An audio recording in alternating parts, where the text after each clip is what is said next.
Hello, everyone, and welcome to another episode of Epic Loot Radio. This is Brian and Kirk coming at you, bringing you part 2 of our Game of the Year awards, namely because part 1 was awesome, but we didn't get through Sick. all of the Game of the Year. we got through so much less than we thought we were going to cover. Oh, dude, we had high aspirations. We were so confident going we in. We can cover all this stuff. No, yeah. We got through about 4 categories and had to park the ship right there. Yeah, So, leaving it off, which was like an epic battle. If you guys have not seen the previous episode, or if you're not subscribed to the podcast or the audio version of the podcast, always search Epic Loot Radio or check the links in the description. But our last battle, Best Action Adventure, we classified Final Fantasy 16 as an action game. I came around to that idea this year, and it was a tough battle, but Hogwarts took the crown in that case. So moving into today, we've got so much to cover, and I got kids at the door. 1 second. Why don't you take us over while I settle what's going on in this? He's on dad duty, folks. So the next category that we have, first of all, with action adventure, I have to say that it kind of was eating at me that I advocated so hard for Hogwarts and didn't really give a lot of flowers to Brian's Final Fantasy 16, which I've only had the opportunity to play the demo of Final Fantasy 16. At some point, I will play more than the demo of Final Fantasy 16, and I think kind of similar to how Brian was saying that Zelda's probably going to be his best game that he plays in 2024. Final Fantasy 16 is probably going to be the best game that I play in 2024. So I did come on pretty strong for Hogwarts there, but God, the gap between those two games is really so tight. They're both very, very good games, and that's why we had that difficulty trying to decide there. Really just came down to the fact that Final Fantasy is rated M, right? I think that's kind of what we predicated the decision on at the end of the day. But we've got an M-rated game. Like for me, has no issues, but I always kind of factor this as a parent. I can't escape that reality. And that's also kind of a very important thing. But we got so much to cover, and outside of who knows who's going to rush me, what kids are going to rush me like randomly. That's what it's always fun. Maybe one day you're like when I did Game Mess Mornings with Jeff Grubb. He's just got kids shoving remotes in his face, and oh, dude, well, like they've been breaking my toys, all my stuff. We're seeing less and less of those as they rush me. But also, just kind of as a show note, traditionally we really love highlighting and engaging with the various different comments, but we got so much to get through. So please note we are reading your live comments on the show, but we're going to just keep it focused on the discussion. But we've got plenty of shows in the future as well. So just keep it locked here. Hit that subscribe button, hit that like button, and let's jump into the best RPG of 2023. What are our contenders, man? So I can start with Diablo 4. Which, oh my gosh, when this game came out, it just absolutely owned the summer. I mean, it was the game of the moment. I don't think I've seen. It's been a while. Like honestly, it kind of harkens back to Halo 3 or like one of the old Modern Warfares probably that I've seen an ad campaign that was like this hyped up, this pushed out. I mean, they literally had the KFC meal for Diablo. I mean, they were pulling out all the stops for this game in terms of getting it in the mindshare. And man, did it sell gangbusters, and people really, really liked it in terms of it evolving that one. Yeah, in terms of it evolving that kind of formula that, from Diablo 2 and 3. This is like a massive leap forward. I think personally for me, why it's nominated in a couple categories here is like I don't particularly feel very compelled or drawn toward the kind of top-down isometric ARPG genre. That's just not really my like preference in terms of type of game I want to play. Dude, I spent 50 hours playing this game, and like it went by like it was like nothing. I mean, the level to which they up their game as far as storytelling, as far as world building, like all these sort of elements that like a really good game has that are built around that like core gameplay loop that Diablo is known for having, and it being very good and gratifying and compelling. They built up all that other stuff. The soundtrack slapped. The voice acting was awesome. I don't even know if the last Diablo game was, yeah, it was voice acted, but like the voice acting top notch. You got don't let me forget his name, Ralph Innocent, who also voices Sid from Final Fantasy 16. Amazing voice, low gravelly voice, amazing voice actor. That's one of the leads in this game as far as characters that you interact with. Just a really good ARPG, and like so much innovation over the last game that came out, I think, over 10 years ago. And it's unfortunate that it's kind of like dropped off in terms of, I think when this game came out, people were like, oh, wait, could this contest with Zelda maybe as like a dark horse? Like, is this in the conversation? And now it's like not even nominated at the Game Awards for Game of the Year. So I think that it fell off too hard. I think this is still one of the best games of the year. And I think it would probably compete for this category, if not for one or two other nominees in it, which the very next one, Brian, you can tell us about is kind of the problem with any of these other ones getting any recognition, is that this thing is just an absolute juggernaut. Yes. I'm talking about Baldur's Gate 3. Right. It is so incredible. Like, it has set a new milestone, and there was even developers coming out going like, oh my gosh, don't expect this level. And the team behind it, Larian Studios, has been building it like the Divinity Original Sin 2. A lot of people maybe have not played that game. I actually have. And one of the things about that is that people feel like maybe Baldur's Gate 3 is getting more credit than it deserves because Larian built Divinity Original Sin 2. And this is just them just continuing to hone it, and being able to pick up the license from Baldur's Gate 3 makes me go, I hope the next game they do, I'd love to see them do a Neverwinter Nights 3.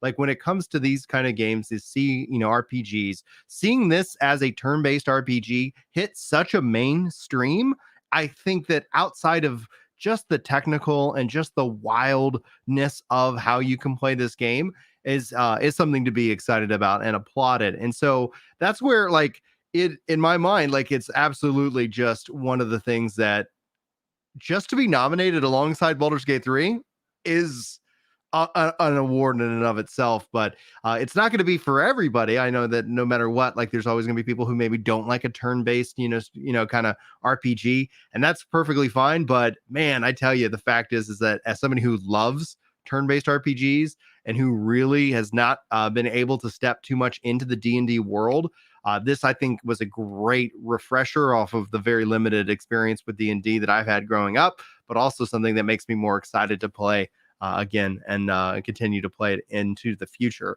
Just like with, I was going to say one thing about Diablo 4, though, is like, I do think that Diablo 4 will be one of those games that we talk about year over year over year. And I do wonder if that is going to be the same, if Baldur's Gate 3 is also going to have that same impact, because there's so much replayability. Just like we're saying, like 2024, it's probably going to go to Zelda for me, unless for some reason Switch 2 drops a new 3D Mario. Sorry, I'm biased, but like, I think it's going to be one of these games that continue to be a part of the zeitgeist within gaming. But yeah. Yeah, I think Baldur's Gate 3 is kind of going to occupy the zeitgeist as like the new Witcher 3. Like everybody for years and years and years. Witcher 3, yeah, Witcher 3. It's kind of like The Witcher. Kind of like, I mean, we were talking about Hogwarts. Kind of like The Witcher. I think Baldur's Gate 3 is going to be that now. And I guess Diablo maybe will get talked about as kind of like an ARPG MMO light. Like, I guess the closest comparison I can come up with is Destiny. I don't see. You would have thought that with the trajectory that it was hitting initially, it had like that, like, boom, it's popular, and now it's kind of fallen off a little bit. But Destiny had some hiccups as well. So I think that this game will have a resurgence. It will have very, very good seasons. Talking about Diablo now, but yeah, well, and especially with an expansion model that they've already announced the next expansion, so you could end up, it's going to be that reminder of like, oh, but did you enjoy Diablo? By the way, we've got more Diablo. Whereas Baldur's Gate 3 is just going to be like, it came out, it's one of the greatest RPGs ever made. They're still also supporting it, like patching, fixing various things, and it's like that, like in terms of it, like there's so much content there that let them take their time. I think that the team in and of itself is, it is such a solid game, for sure. Well, one of your nominees also, Brian, I think Baldur's Gate was yours, is an indie darling to come out of this year, a little game called Sea of Stars that took the video game coverage industry just by storm. I mean, everybody on Twitter that I know that covers games, from like Tamor Hussein to Jeff Grubb to anybody in the industry, was like, this game is something else. So, what can you tell us about Sea of Stars, Brian? So, Sea of Stars it feels like a love letter to the 90s RPG, kind of with that Chrono Trigger, but it takes some interesting approaches to how you kind of go through the world and the map. And then at the same time, also some fun mechanics on the battle system of, like, I love the boomerang where you just kind of have to keep hitting it and keep timing it to get extra damage, which adds that extra level to a turn-based RPG. The team behind it clearly is, passion driven, and I'm so excited both for the game's success. Also, it dropped onto Game Pass. I've played it a little bit. I have not finished anywhere I did near. not know that. I didn't know that. I Yeah. didn't know it was on Game Pass. Oh, So no. it is something where it's that, I think that's such a smart play because, of it, not having that visibility into the market, so many games coming out. And I'm really excited to see both it critically acclaimed, and then at the same time, it's just such a fun, game to play. And that for me also is another game that I will sit down and play with the kids as well. Do you feel like it's hitting like that, like Final Fantasy 3, 4, 5? I would say more of a Chrono Trigger. Okay. If you remember Chrono Trigger, the style and then the characters, and there's a level of silliness that they build in to the story. Speaking of, as good as Sea of Stars was, it's got competition right in that sort of niche of the genre from our next nominee, one of mine, I think, for this category, and that is Star Ocean: The Second Story R. I believe the R alluding to the fact that this I've heard is a remake, such good things. A remake from that didn't come to the West. That was only in Japan.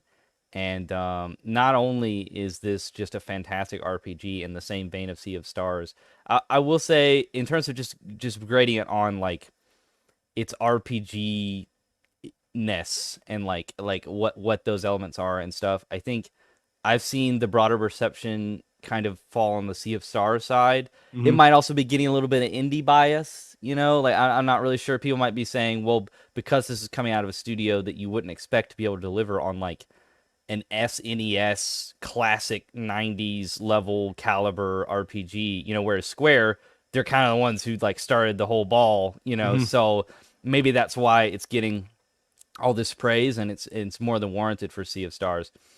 But yeah, Second Story R is something special, even outside of just the fact that it's just a fantastic RPG game. What they've been able to do here, and I've also nominated for art direction, we'll get there, with how they've sort of remade this, and they've taken like the old sprite look, but then they have these very detailed backgrounds. I'll switch over to that now because we have that for our stuff later for art direction. But like, if you look at like this stuff in the back here, like you've got like the castle and you have the sprites layered over that. It's very cool what they were able to do with this game and with this art style. And then just on top of that, it's just a fantastic game. Like I've heard only good things about this game, and I did get to sit down and play it like for a couple hours. Had a great time with it. Looking forward to it. It's a little obtuse in the way that all these type of games kind of are, but it's like you either sign up for that or you don't. And like if you're trying to play one of these, like you are looking for that. You're looking to like spend some time with some menus and like really flesh out like what the roles in your party are gonna be and stuff like that. And yeah, as far as like that type of Chrono Trigger, real time, but like pseudo turn-based type of combat, this is scratching that itch for sure.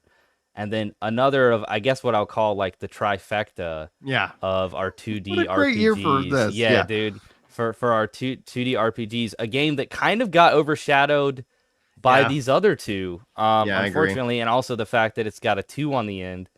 So, whatever. Been there, done that, I guess. But it's Octopath Traveler 2, which by all accounts, from everybody that I saw covering or reviewing this game, this is one that I have not had the opportunity to play yet. I did play the first one, but they just say like, yep, it's just the first one, but they like fixed a lot of the problems and it's just objectively better. All of the 8 narratives are compelling and enjoyable. They range from like very classic, hero out to save the world, all the way to like funky sci-fi, goofy stuff. I mean, like that this franchise, I guess we'd now call it, kind of took the world by storm in the first place because of the whole concept behind the name itself, which is that you've got 8 different protagonists, 8 different to stories. jump in on that also with the 2D HD kind of style that they've brought in, and that kicks off the second story. Bring these old games back. They're doing this. They're doing the 2D HD for Dragon Quest 3 remake, and I'm guessing that's gonna be sometime next year. And so like all of that, like because people see this and then they're like, they should just redo all the great SNES Live Alive. They did a Live Alive already, and so it's like it seems like there's this trajectory to really kind of bring back this style of game that I think has a lot of nostalgia. Chrono Trigger, of course. For Chrono Trigger. Dude, Chrono Trigger would be insane if they remaster that in this style. Especially if they did it like Second Story R. Right, yeah. Exactly. Oh my god. Yeah. Oh my gosh. Yes. Like, sign me up. Woo! But that's the thing. Like, this Octopath Traveler was kind of that catalyst, and then that's why it did kind of start that whole revolution. Yeah. It was kind of jump started it.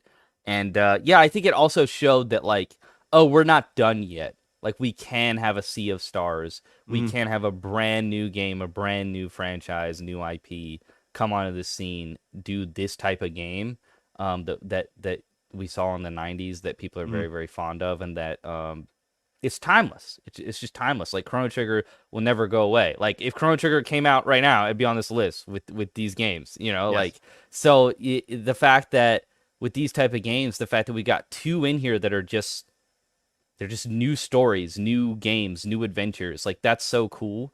And then being able to revitalize and bring back something like Second Story R in the style that they did. Like, I talked about this last episode. It's like the anti-cash grab year.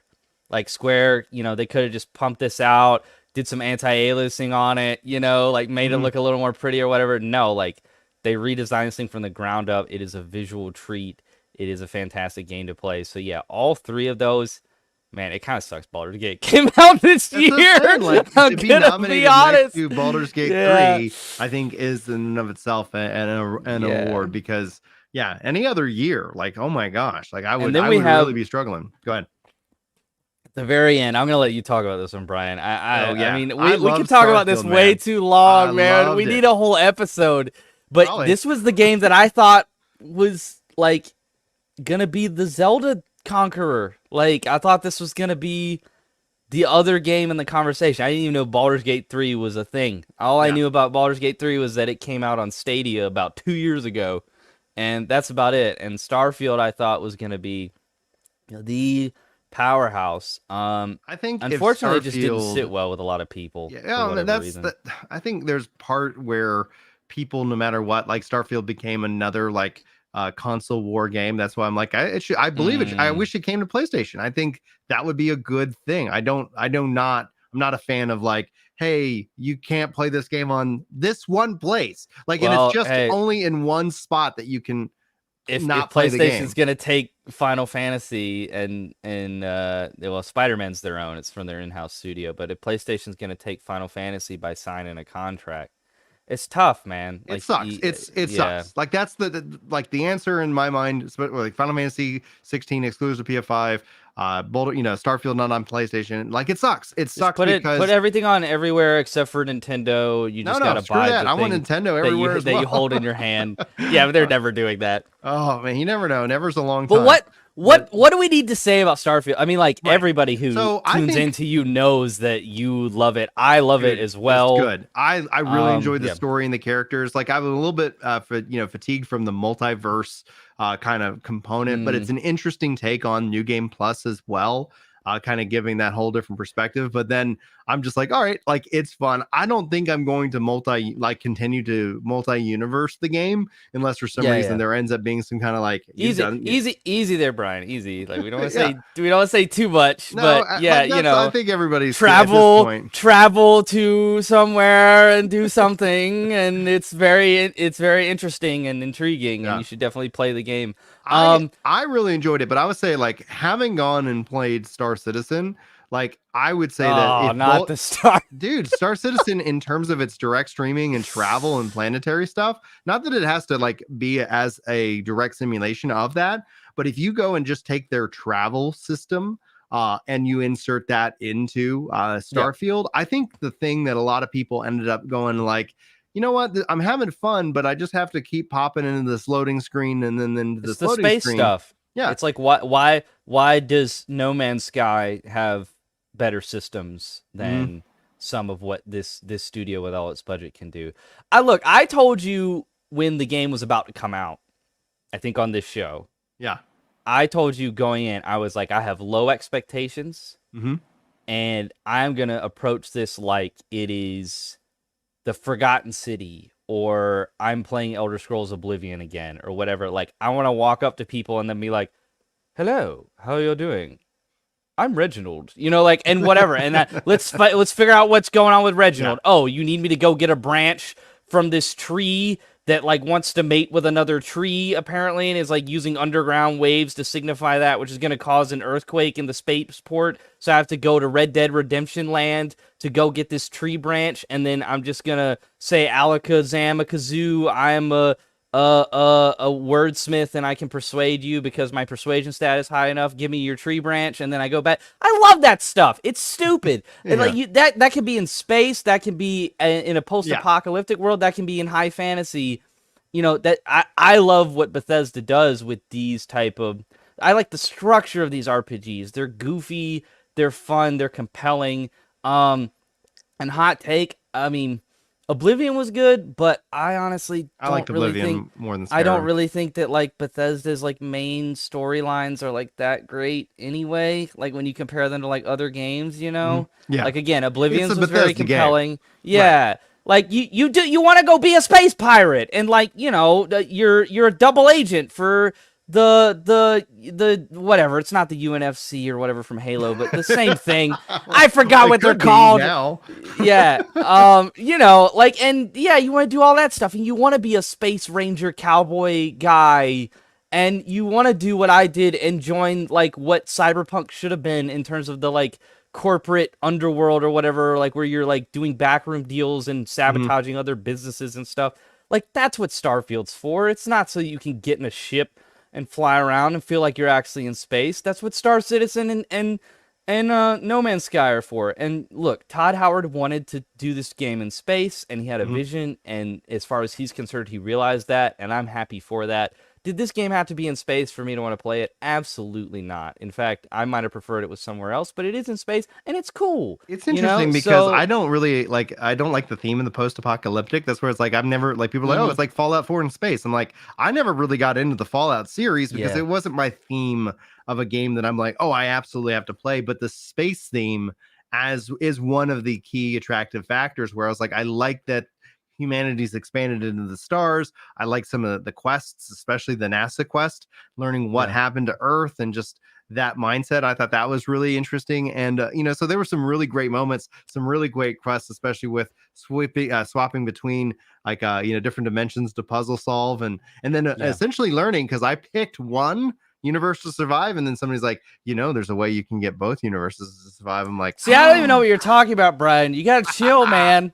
You gotta chill. I know there's like universe travel and stuff, but I haven't beaten it. So, oh, dude, I think it's definitely going to be what's going to be really the true testament of Starfield, whether it's a good game or a bad game, because we know that they support modders. We know that historically modders, it's already good. No, it's that when we talk about it in terms of gaming culture, because you and I agree that it's both, like, we both like this game, but in terms of the greater best games to come out this year, it's on our Game of the Year nominees list. Yeah, you're talking about like in 5 years, like I think Starfield is going to continue to be a game just like with Diablo and perhaps Baldur's Gate 3 that is still being talked about, that's still being modded, that's still having content.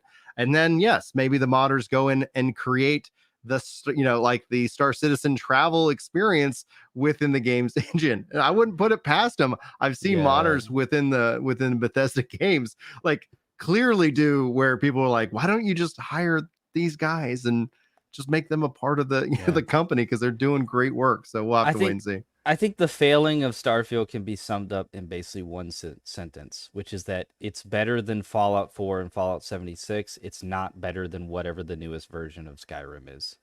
I mean, how can it not be better than Skyrim if it's 12 years on? I mean, that you have some explaining to do at that point. Yeah. And they don't have really good explanations for that. And it's you don't know if it's the setting or the scope or the vision, but you can look at those two games, pretty much everybody can, and it's like, Skyrim's still more of a moment. You know, we were talking about Baldur's Gate 3 versus Witcher 3. You know, Witcher 3 is a moment, but it's a moment that has sort of been outpaced a little bit by Baldur's Gate 3 at this point, and that's probably going to be the landmark game in this genre that everybody sort of alludes to. I think people are still going to talk about Bethesda as the people who made Skyrim. And there's a small failing there, and I'm not really sure that we can. It'll be interesting to see what happens, you know, going into this next, you know, couple of years, because there's rumors and leaks and more. But I think we could that's a topic for, you know, another podcast, as a whole podcast for just that topic alone. So we've got to pick a winner. I think I know what you're gonna pick. Oh, you do? I do. I think I would guess that you're going to pick what I'm going to pick, but I don't know. Oh, well, I kind of have to. I mean, can we just combine Sea of Stars, Star Ocean, and Octopath Traveler 3 into this like into giant one monolith? Yeah, this giant conglomerate of like to the 2D. Yes, yeah, RPG. exactly. That would be a twist, but no, it's got to go to Baldur's Gate 3. With an aside of like, those three games are fantastic, and I think both of us are so happy that they came out this year. And it's just every game on this list, man, like so good. Like it's category more than any. I think Baldur's Gate 3 started off as a semi-Stadia exclusive. Yeah, Zoe Liz pointed that out, and like I remember that's actually where I picked it up originally, playing it on Stadia. Yeah. And then here we are years later, and it's like, Stadia's no more, but Baldur's Gate 3, incredible game. So I don't know if that if Google in any way helped to fund that reality and keep it going, even if they decided to pack up shop. I'm pleased with that. All right, our next category is best multiplayer, which I have a bone to pick with this category in general. Okay, because so to me, I like. It's just a me thing. It's not really what this category is necessarily or what it's limited to. But when I think of best multiplayer, I think a game that is designed from the ground up to be a multiplayer type of experience, like a game like The Division, like Destiny, like Call of Duty. I'm like Overwatch. I'm thinking like this is a multiplayer game, and so there's some nominees in this category that are overlaps from the Game Awards that we have, which are. Well, I know for a fact that Baldur's Gate 3 and Super Mario Bros. Wonder. I don't know why I struggled to say that.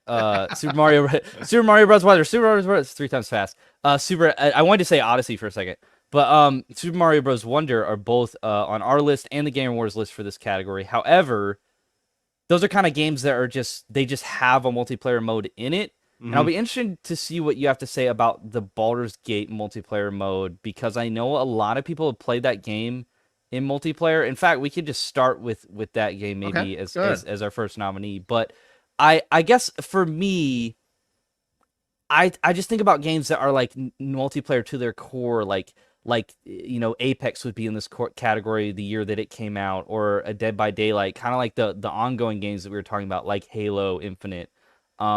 You know, but a game that came out this year. That's kind of how I'm thinking of this category. But I mean, and It Takes Two, I guess, is like just as valid.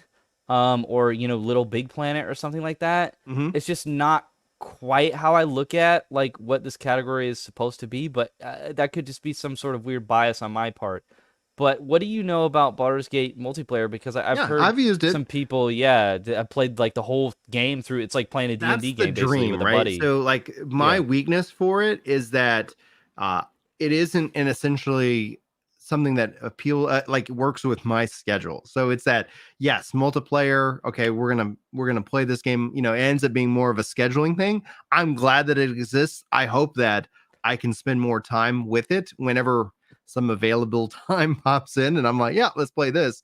But I'm glad it exists. It works. However, it isn't something that it's like where if I was going to classify multiplayer, I always would prioritize and give it to anything that's drop in, drop out. Yes. Match made in that regard. So, which yes, speaking of, yes, go ahead. Speaking of what, this is the only time that I can talk about this game in particular. And I know it's not going to win ours because it's not.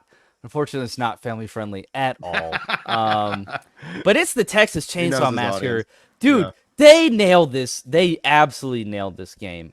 This is the Friday the 13th team. If you remember, like sort of the sort of heyday that game had in terms of it was just kind of, it was like Phasmophobia or one of those that just pops up and everybody's like, oh wow, look at this. Unfortunately, this game, like, it had that moment, but not quite. It basically had more of a moment, I think, from offshoot Dead by Daylight players. Dead by Daylight has this weird love-hate relationship with its community where everybody plays it, but they like hate it. It's kind of like Destiny players, actually, now that I think about it. But this game did have a moment, and everybody that played it really, really enjoyed it. And then they kind of just left it, unfortunately. But as far as faithfulness to the movie franchise, like the literal house on the inside looks like the same house from the films. Okay. Like all of the aesthetic looks like that 70s kind of very rustic, rundown type of look that they have from the iconic film. And then if you want to talk about the gameplay, because that's why we're here, right? For this game, like for Dead by Daylight, you just kind of have the killer and the players in a map, and you're sort of doing the mundane task of trying to find a generator and press the button in time with when you're supposed to press it, so that you don't blow the generator up, thereby alerting the killer so he'll go and chase you, and then you're not doing the objective, which means that the game takes longer, and then people are going to get killed off, etc. This game is like literally like you're trapped in the basement. And I'm like picking locks and stuff. Like, I got to go find a lock pick, and then I got to pick this lock, and then I got to creep up, and then I got to go around it, around the exterior of the house to get through this gate to get into the side garden. And then I got to, like, I feel like when I play this, I'm actually kind of playing an almost like a little dash of Metal Gear or something, or like Hitman, or like these old type of stealth games. And then a dash of like Resident Evil, like I'm fearful, like I don't want the big bad to like come and chase me and stuff. Like it feels like I'm more engaged with what's going on here. Like it's almost like it could be the gameplay of it. If you just took it in isolation and somebody watched it, they might be like, are you playing a single player game right now? Like I think that's very engaging to put the player in a situation where they feel like they have total agency. Like sometimes you can work as a team. Sometimes I'm like, screw it, Leatherface chasing you, bro. I gotta pick this lock, man. Keep him busy. Yeah, I hear that chainsaw going, man. Give me like 2 more minutes. Like let me crank this generator up. And this game is tense. It's fun. It makes for great Twitch viewing. Like people getting freaked out when they get spotted or whatever, and then they get chased around everywhere. I think as far as like making a competitor to Dead by Daylight, which is the ultimate asymmetrical multiplayer game, which is that's the subgenre that this is in, is that asymmetrical. This in particular is three villains or whatever, and 4 survivors. Taking on that that space is tough. We've had some come and they don't stick. I think like the last one was like Predator Hunting Grounds or whatever. Just didn't really like blow up. It just didn't really stick. There was one called VHS on PC that didn't really do well. That game might have even shut down. So I love the fact that this team took everything that they learned from Friday the 13th. They took on another, is beloved the right word, iconic horror film franchise with a character that's so well known. A universe or kind of a space that's emulated often and well known, and just nailed it in terms of the aesthetic and also just the gameplay of this game, like what it feels like to play this game. It's tense, it's fun. You can play it for a couple of hours, it's still fun. It kind of has that like that battle royale type of feel of like, let's run another one. Oh, I got chainsaw this time, like maybe I'll get out the next time. Like there's that thrill, that high of like when you get out. Like it's kind of like I was talking about with Hunt. Like when you get out with the bounty, and you're like, we did it! Like, yes, did it. Like like escaping from these axe murderers is like very thrilling to accomplish, especially if you get your whole team out. Like that feels amazing. Yeah. And I do play more on the survivor side. I'm not the most sadistic type person, but yeah, there's people that love being Leatherface and grinding everybody up and whatever. And I got you. You didn't get out, So there's something here for everybody, and it's just the core gameplay is great. It's a fantastic multiplayer game. I think it's exactly what we need to look for in this category. And it is a year where we just didn't get like a big Overwatch or a big Halo or anything come out. So really happy to highlight this game here as one of our nominees. And the same thing goes for the next one, which I did not think I would be putting on this list, but I was struggling to find games for this category, man. And so this one is going to be much lesser known. But one of the most popular anime in the United States of America is My Hero Academia, which is an anime about a bunch of young kids that go to like a high school to become superheroes as like a career path. And this game is yeah, exactly, right? Like we love our superheroes here in the US of A. And this is from the developer studio called Biking, which is a team that has done 2 arena fighters based on this anime, and probably some that are based on other animes. But I think I can speak for a lot of anime fans, even though I'm not the biggest anime fan, that there are too many anime-themed 3D arena fighters. Like, make other anime-themed games, please. I think people really like that One Piece now has like 2 like pseudo RPG type games. Like, that's great. Like, we need more of that type stuff. This kind of goes in the other direction because we're talking about multiplayer games, but they took those assets that they had from the 3D arena fighters that they had, and they said, you know what? I bet we can do a Fortnite type of deal. I bet we can do you drop in, you've got a squad of 3, and you're running around the map or whatever. So they've got those characters and given them like abilities and like long range attacks and stuff. Like you're basically like using your wrist, you know, to shoot somebody like with pulsars or whatever, depending on like what that character's power is. Yeah. And as somebody that again, I'm not an anime person, but I am all the way caught up on this show because it got me hooked, and it's just got an old fashioned, compelling, great story to it and some great characters. They're really, really faithful to this source material, and there's a lot of tender love and care here. And not only that, but like it's just a fun game. Like they managed to make a fun battle royale when we're at a point where it feels so oversaturated and so rote. Trying all these battle royales, like there's there's another, it's Hyperscape or like whatever Ubisoft came out. Oh, okay, I'll play that one too. You know, yeah. Rumbleverse just came and went. So the fact that this game dropped, they just announced that they just hit 8 million downloads for this game total. Yeah. So I mean, and their community support is fantastic, and their content schedule is fantastic. I think this game's been out for like 2-3 months. They've already had like 2-3 character drops. So like they're killing Avengers, you know, as far as putting out new superhero characters in their game. And yeah, people were like, because this is totally free to play, by the way, which, you know, you and I like, you know, give people a way to access your game easier, right? You know, especially you don't have the funds or whatever. But it's got those like Genshin Impact type of like, gotcha, I'll do the thing, and yeah, I'll do the thing, and I'll roll, and I can see if I can get the super, like the guy in the thumbnail there is All Might, and he's kind of like the Captain America or the Superman, if you will. So like a lot of people would want to roll him, you know, so they might be trying to do these summons, and people are like, hey, these odds aren't good, or we're not getting enough of the tickets to like do it, and the developers are like, okay, we'll just up it by double. We'll just give you double what the rewards that you were getting before. Like it just feels like they're like, yeah, we want to make some money because this game is free, but we don't need to like, you know, swindle you.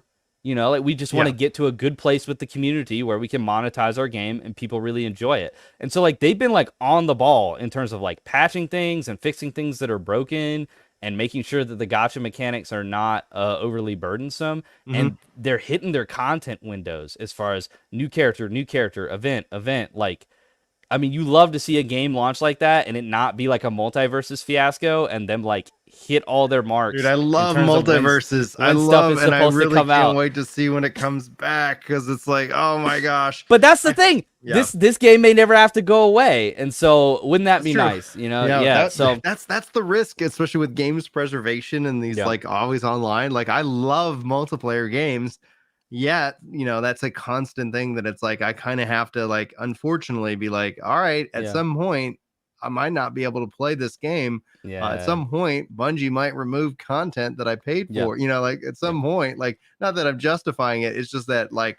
Which makes these free to play games all the better because you can just jump in and play them for when they matter, and then just don't hook your credit card up to it. I always advise parents. I'm like, oh, it's a free game. Okay, just make sure your card isn't hooked up, because I've been in meetings where dads have been like, how do they spend $800 on Fortnite? And I'm like, my God. That's why Fortnite's making billions of dollars. You got these kids that are just like, give me. I don't understand what money is. and dad just like gets a shock statement at the end of the day. The next game is the one that I recommend for audio listeners. For the audio listeners, Remnant 2. I think this is such a beautiful, fun game. I think it really plays really well. We talked about it earlier in the previous podcast. It has that Souls-like looter shooter approach and feel, and I believe it actually just entered into Game Pass. Unless yeah. Oh yeah. So another Game Pass game. For those of you who are Game Pass subscribers, I highly recommend the service. And yes, I do know that there are people who are worried about like, well, once it hits market saturation, they'll just start raising the price. And like, I get it, but whenever that day does come, you know, I'm gonna enjoy my time with the service.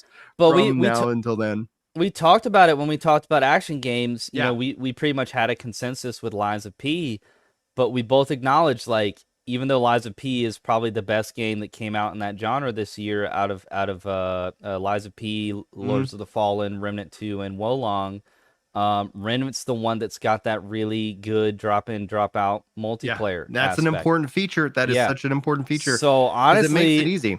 It might be a dark horse for this category for us. I'm interested to see what happens here. And then obviously we've talked about Mario. I mean, the fact that I could talk a little bit about its multiplayer though, because I think Wonder is a beautiful evolution of the local and even the online multiplayer. So they added in this feature. So I felt like in the new, and I'm putting that in quotes because I hated the name when they like, why would you add the word new to your game? Because like the first new one is over 20 years old. Like, come on, guys. You know, I have a whole bit about the New Testament. It's just like the word new. What is it? Come on.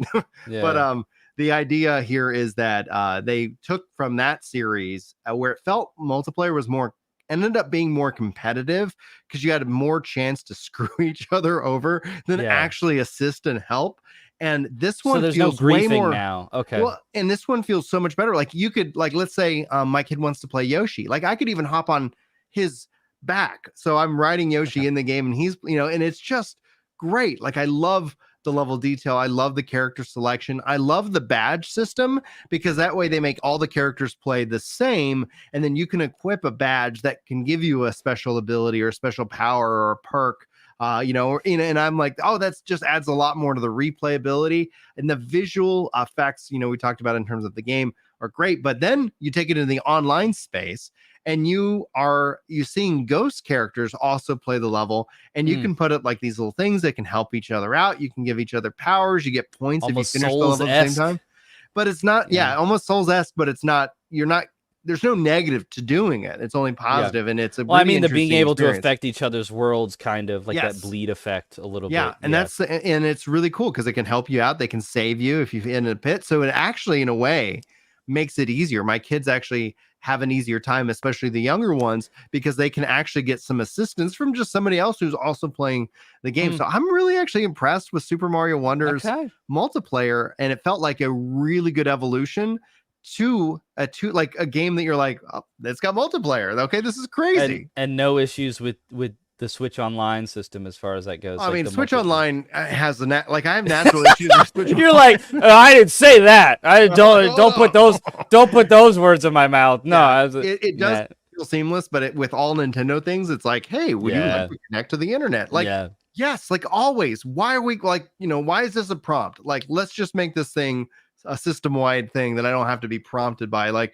by the way, parents, you might be connecting to the internet. We can't guarantee that. It's like, I am the adult here. Like, I'm on an adult account. Let me just connect. Anyway. And then our last nominee, one that impressed me quite a bit on the multiplayer front, it's Diablo 4 again. The fact that this is such a great single-player RPG Yeah, like and it even feels a little bit MMO-esque. Like I played my 50 or 55 hours of this game with the beta. Like I did like every Altar of Lilith and every side quest and like explored every part of the map. I probably would have kept playing in that small area still if I'd had more time. But I got to do the world raid boss, with like 25 people in the map at once attacking this giant boss. Like the MMO elements feel like I'm usually not into that. Like I think my least favorite part about the Elder Scrolls Online is that the word online is there. I just want to go on like my own like little Dark Brotherhood adventure or whatever. The fact that the sort of MMO light, like Division, Destiny-esque elements here have been added into this game so seamlessly, and they actually, I think, enhance the experience that you're having. That's impressive to me. Because when I play an RPG that's like about me saving the world or whatever, and bringing back the true gods or whatever the heck the story is, I want to feel like it's like me, like I'm on that journey, not the other guy talking this NPC right next to me or whatever. And for whatever reason with this game, like I'm just like, yeah, man, like let me invite 2 friends and let's go into this cave and let's learn about this high priestess or like whatever. Like I don't know how they were able to kind of get me in that way to feel so good about the multiplayer elements, but they really did. I think the reason that this game impressed me so much is that it's not the type of game that I would be drawn towards in terms of so many levels of like what type of genre it is. The fact that it's that isometric ARPG, and then the fact that it's like an MMO light type of game, and I just loved it. So I think it makes a strong case. I mean, it was very seamless in terms of the multiplayer, just being able to go and grind dungeons with your friends and stuff. I think it's a strong case for one of the best multiplayer games of the year. So I don't know what we're gonna do with this category, Brian. Do you have like 2 that you really like? I have 2 here? Okay, what do you got for me? Mario Wonder with its evolution, and it's one of the games that I play more than any other multiplayer game, but that's obviously a fact of life. Yeah. And then I would say Remnant 2. I thought that really came in. The gameplay in and of itself. I hear what you're saying with Diablo.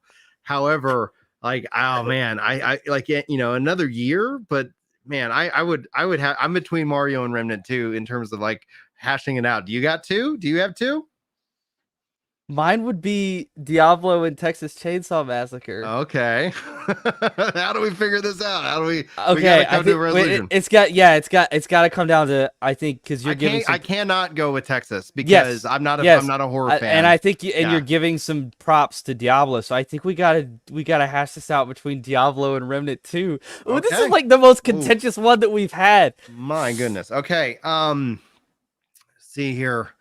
Gosh darn it, because Diablo recently came to Steam, which is I think a really good strength. Having it, and then it, and I'm hoping that means it bleeds into into like GeForce Now. But Remnant 2 is already on GeForce Now. Remnant 2 is on Game Pass. It's taking the Souls formula and making it like that's a genre that is known for being so obtuse. Yeah. In terms of your ability to join up with friends, it's taking that and making that at least palatable on some level and sort of building the game around the multiplayer aspect. You're supposed to take on these bosses with a group if you can. And Diablo has had some hiccups with doling out its DLC content and its season structure. And like charging $25 for cosmetic armor sets, right? And people buying the battle pass on accident because the cursor snapped over to it. Yeah. So while I think they had a tremendous launch, both of these are kind of ongoing live service games, and one of them has kind of screwed the pooch a little bit, as they say. So I guess we're giving this to Remnant 2, multiplayer game of the year for Epic Loot Radio. I love it. That's spicy. On this list, that's very spicy. I'm really glad you brought up the points against Diablo, because for my experience where I've had definitely a lot of fun with it, like there's just things that I'm like, at some point I'm like, how much are we willing to excuse? And not that things can't change, and it's not that they shouldn't, but there is that level. It's like, okay, we say we like these things, but then we don't support them financially, and we don't do these things. And so that's where it's like, I'm really proud. We gotta pick up our pace, because I know you got like 20-30 minutes at maximum. And I tell you, it's I love doing these shows during the day, but it's I love how this category is just best family. It's not best family game. It's what's the best family. What's the best family? Yeah. Who rocks? So what's the best video game family? Best family. I want to give a nod to Disney Illusion Island.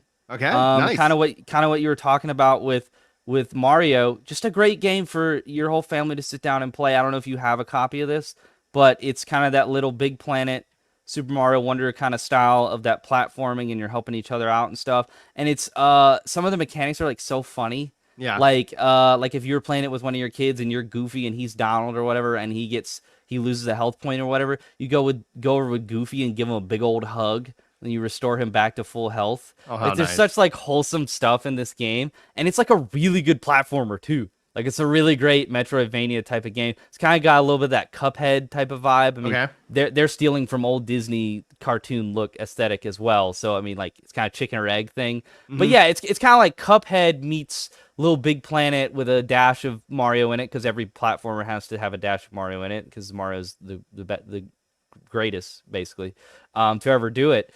So, yeah, I mean, this game... It's very quaint. It's very wonderful. Everyone should play it. I think it was MSRP $40 as well. So not breaking the bank for it. Lovely little treasure. This one probably not gonna. Well, I mean, it's a contender for this category, and it is in this category for the Game Awards proper. So, but we all know who's gonna win this, which we've already talked about.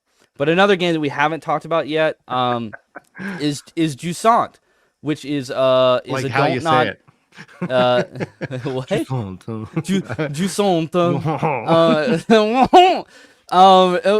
the mountain. In Jusant, you climb the mountain. And this is a don't nod joint. And this is nominated. I've nominated this for indie game as well.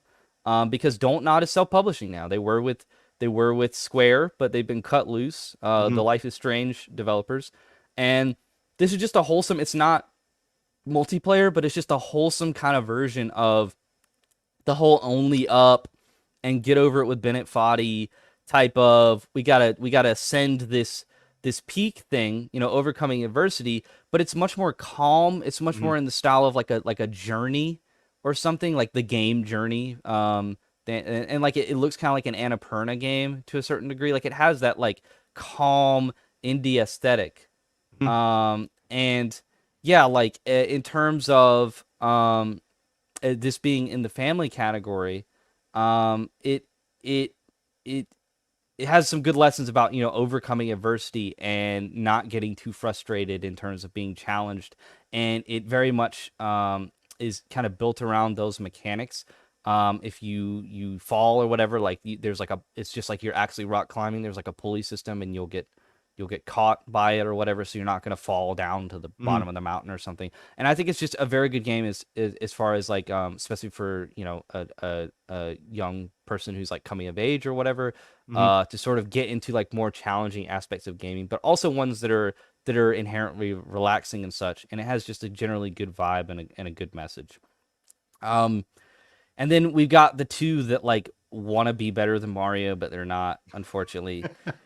Pikmin 3, dude. I'm so glad that Pikmin 3 is nominated for a category that we... Yeah, no, Pikmin impressive. 4. I'm sorry, I'm saying Pikmin 3. 4, yeah. Pikmin 4, which goes above and beyond what Pikmin 3 was able to do. These games just keep getting better with each one that comes out.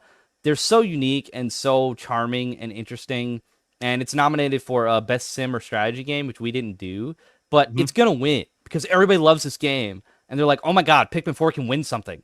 Like, vote for Pikmin 4. So I'm going to be really happy on Thursday night when Pikmin 4 wins Best Sim Strategy. Calling it now.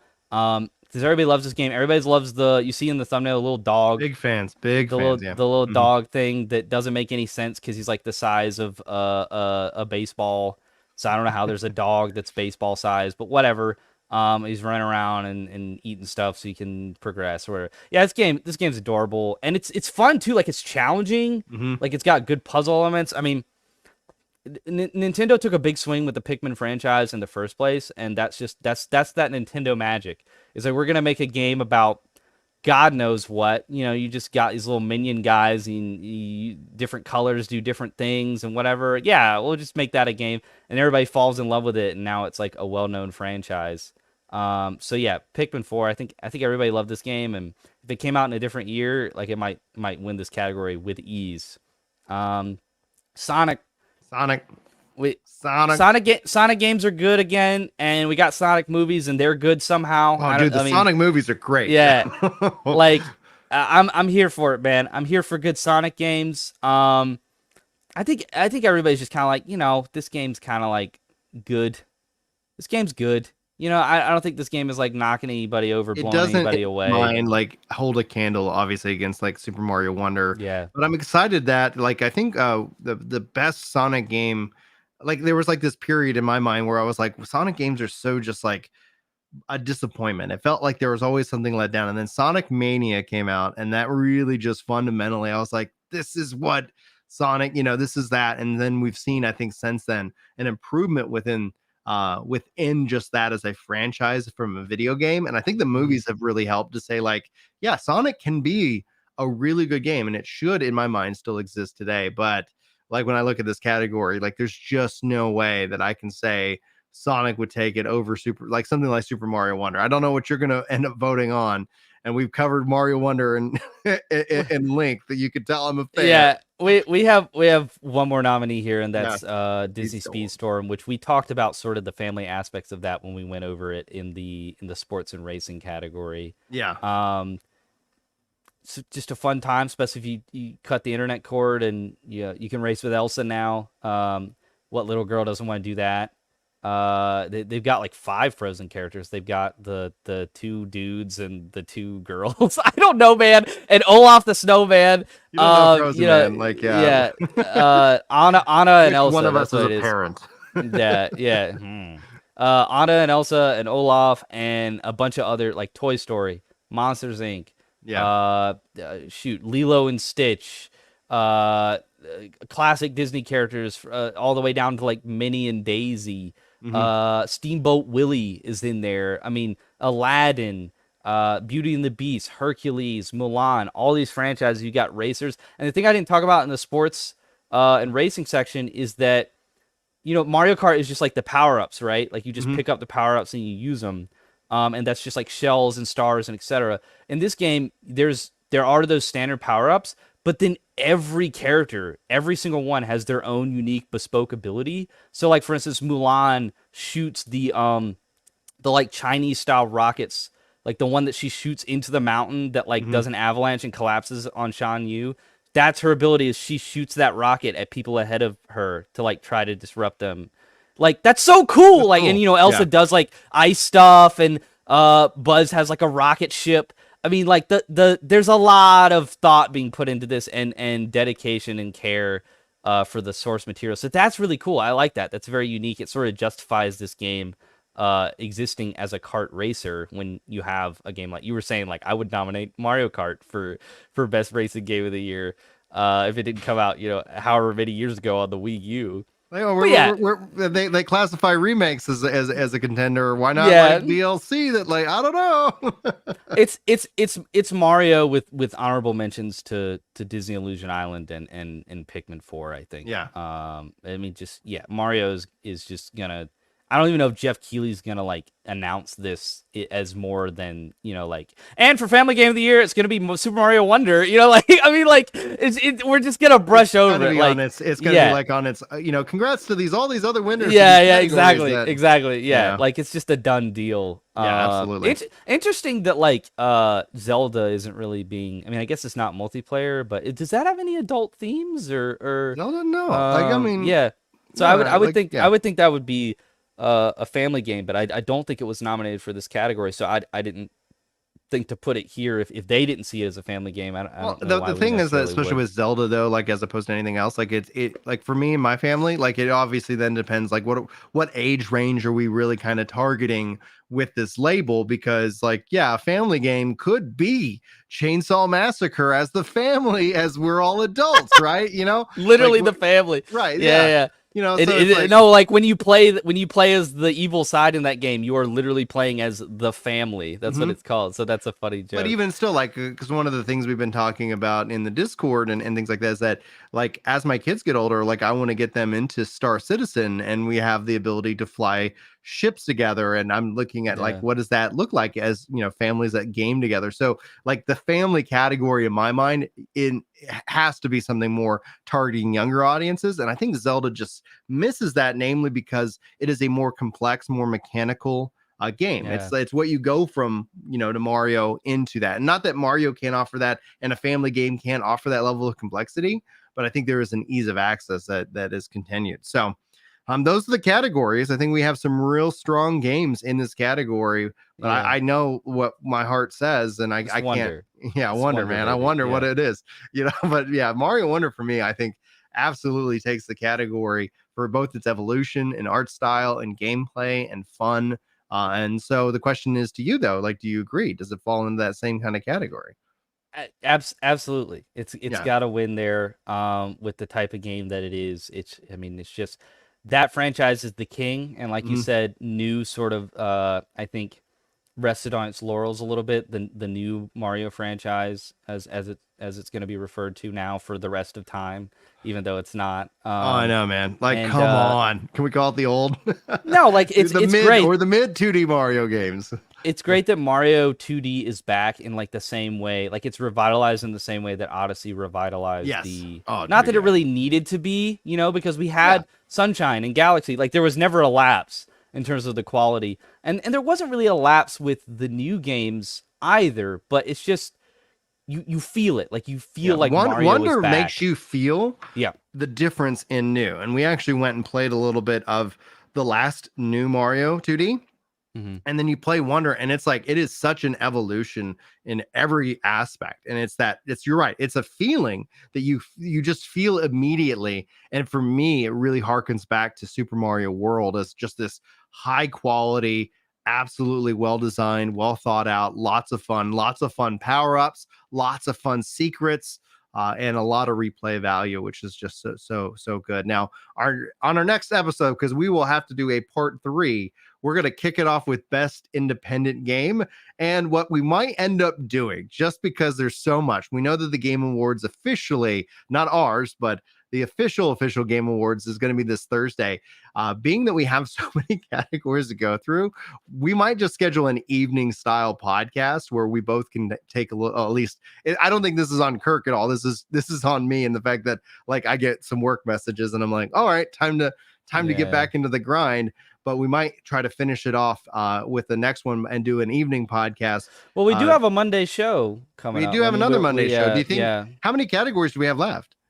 We have indie, art direction, score, music, narrative, game direction, and game of the year. Okay, I think we can do it. We gotta be okay. We gotta stay on it. If we could have done indie this time, it would have helped. But it would have helped. No, I think we could get and the further along we get with this, the more it's like we've already talked about some of these games, especially when we get into like narrative, game direction, and game of the year. I mean, it's going to be games that we've already talked about in these other categories, and then we're probably going to be talking about the same games like 3 times in a row. I do want to listen to like a little bit of snippets of the soundtracks of some of these games, like Final Fantasy. You know what I'm saying? Like, get a little head bumping to some orchestral music.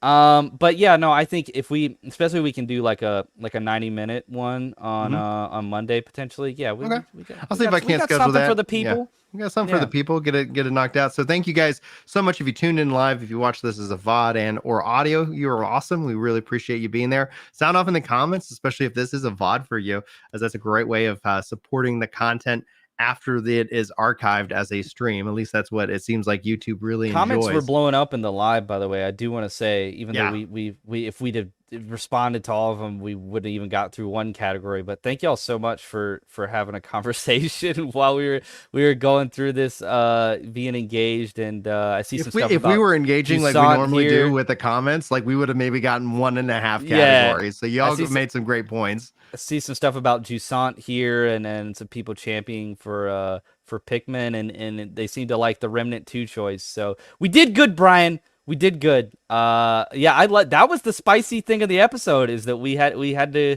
come to consensus on Remnant 2 for multiplayer game of the year. Unfortunately, the channel is called, well, we're on Ginger Prime as well, but the channel is called Work to Game. So we got to go back to the working so that we can game. So that's the whole balance, man. Yeah. Like at the end of the day, man, like I'm so thankful for Game Pass as a parent, but then with the with all of these games that I keep acquiring, I just need to now find time to game. Yeah. You know? I'm Kirk, and I'm over on What's New Video Games. Haven't posted any content in a while. Taking a little holiday hiatus, but games are going to be coming out here again in the new year, and we're going to have some reviews up for you. Might have a little bit of Avatar Frontiers of Pandora, but Ooh. Ubisoft has not been in my DMs, Brian. They don't like me anymore. So no, I'm just kidding. I wouldn't worry about them. I will say though, like with your love and I'm hoping at some point that you will put up your Star Ocean review. I think your praise. I know I'm gonna have to put up some like a dragon stuff. Oh yeah, you should absolutely do that. Yeah. I need that video in my feed. Oh yeah, baby. Get some Ichiban. But yeah, and guys, be on the lookout for the shorts. The shorts from the Game Awards that we've been doing have been the best ones that we've had, because it's kind of very targeted in terms of the discussion. So yeah, be on the lookout for that, and thank everybody for being here. It's a pleasure every time I come on here every other week. So thanks. So we're gonna be back next week. We're gonna hopefully wrap up this. We'll also have information. We will do it, Brian. Be confident. Yes. We will get through Game of the Year. And then after that, we'll be returning kind of more to our regularly scheduled like discussion and focusing on the news. So again, and that's where we also bring y'all in. So if y'all are new here, be sure to like, favorite, subscribe, share, and more. But without further ado, guys, we're going to wish you all the very best. We'll hopefully see you in the next one. But until then, take care.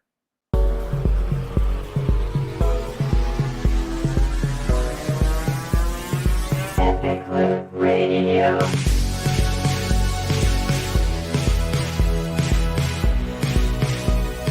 Epic Loot Radio.